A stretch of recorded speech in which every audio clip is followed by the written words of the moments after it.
아이들에게는 민감기가 있다고 하는데요. 민감기란 도대체 뭘까요?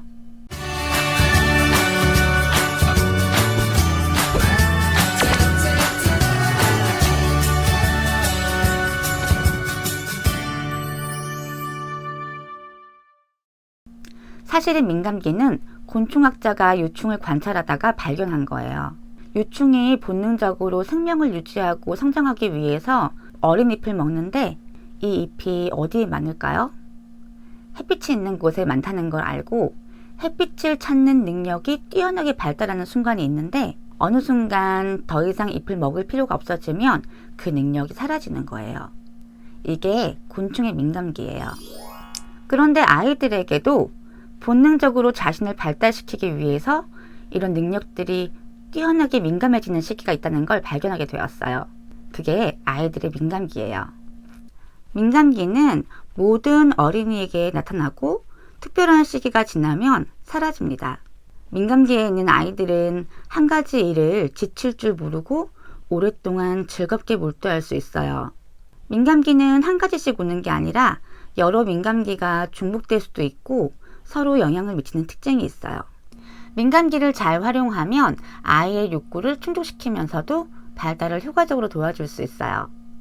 그럼 민감기에는 어떤 것들이 있고 어떻게 도와줄 수 있는지 알아볼게요.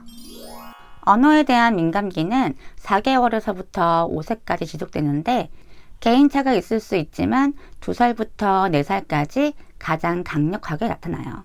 이때의 어린이는 귀에 들리는 대로 완벽하게 흡수하고 표현할 수 있습니다. 아기가 어른이 말할 때 입술을 뚫어져라 보면서 자기 입술을 움직여 보고 말소리를 내려고 시도하는 걸 보면 아기가 언어의 민감기에 와 있구나 알 수 있어요. 소리를 지르고 옹알이를 하는 건 말하는 연습을 하는 거예요. 어른들은 이때에 아기가 쉽게 말을 모방할 수 있도록 느린 속도로 천천히 말해주고 바른 말을 사용해 줍니다. 아기가 옹알이를 할 때 반응해주고 격려해주면서 말하는 자신감을 키워줄 수 있어요.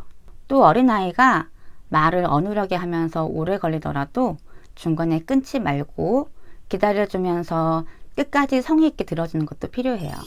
질서에 대한 민감기는 6개월에서부터 2살까지 가장 현저하게 나타나는데요. 시간과 공간에 대한 질서에 열정적으로 관심을 가지고 그 안에서 안정감을 느끼게 됩니다. 아이가 시간을 이해할 수 있도록 규칙적인 일과를 만들어주고 주변 환경을 질서 있게 정돈해주는 것이 필요합니다. 운동의 민감기는 아이가 태어나서부터 팔다리를 버둥거리는 것부터 시작돼요. 아기는 자기 몸을 많이 움직여 보면서 내 몸을 어떻게 움직이는지 알 수 있게 되고 점점 세련된 동작까지 발달시킵니다. 아기가 걸음마를 할 때 수십 번 넘어지면서도 포기하지 않고 걸음마를 시도하는 걸 보면 그 열정이 얼마나 대단한지를 알 수가 있어요. 아기가 자유롭게 움직일 수 있도록 안전한 환경을 마련해주고 스스로 하는 일을 방해하지 않고 하게 해주면서 그 열정을 뒷받침해 주어야 해요. 사람의 근육은 많이 사용하면 더 발달되고 사용하지 않으면 퇴화하죠. 아기가 할 수 있는 일을 대신 해주는 건 아기 발달에 전혀 도움이 되지 않는 점 기억해 두세요. 작은 물건에 대한 민감기는 아이들이 바닥에 떨어져 있는 작은 물건이나 개미, 구멍 같은 것에 관심을 보이면서 자연을 탐구하고 관찰하는 걸 즐기는 시기인데 잠시 나타났다가 사라지는 특징이 있어요. 감각의 민감기는 6세까지 지속되는데 아이가 직접 보고 듣고 만지고 맛보고 느끼면서 감각기관을 발달시키는 시기예요. 환경적으로는 안 되라고 말할 필요가 없는 안전한 환경, 다양한 감각 경험을 할 수 있는 풍요로운 환경이 필요하고 아이가 특별히 관심을 보이는 활동을 마음껏 할 수 있도록 허용해 줍니다. 어느 시기가 되면 아이들이 벽에다 낙서를 하고 보이는 대로 끼적이기를 하려고 할 때가 있는데 이때가 바로 쓰기의 민감기예요. 손을 사용하려고 하는 본능이 높은 이 시기에는 벽에 낙서를 했다고 혼내기보다는 벽에다 큰 종이를 붙여주고 마음껏 쓸 수 있도록 다양한 쓰기 도구들을 준비해 주는 것이 좋습니다.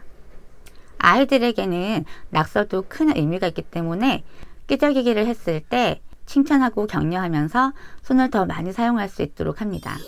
4세 반쯤 되면 읽기에 대한 민감기가 오는데 길을 지나가다가 간판의 글씨에 관심을 보이고 자동차의 차 번호, 아는 글자에 관심을 보이면 글자 공부를 시작할 수 있어요. 책을 함께 읽어보는 것도 좋아요.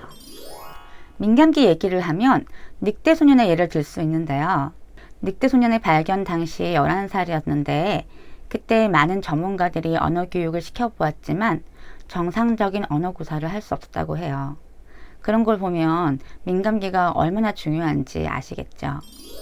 민감기에 맞춰서 적절한 환경을 제공해 주려면 아이가 어떤 것에 관심을 보이고 있는지 항상 주의 깊게 관찰할 필요가 있겠죠? 민감기를 방해하지 않는 것부터가 교육의 시작이에요. 그럼 오늘도 아가들이랑 행복한 하루 보내세요.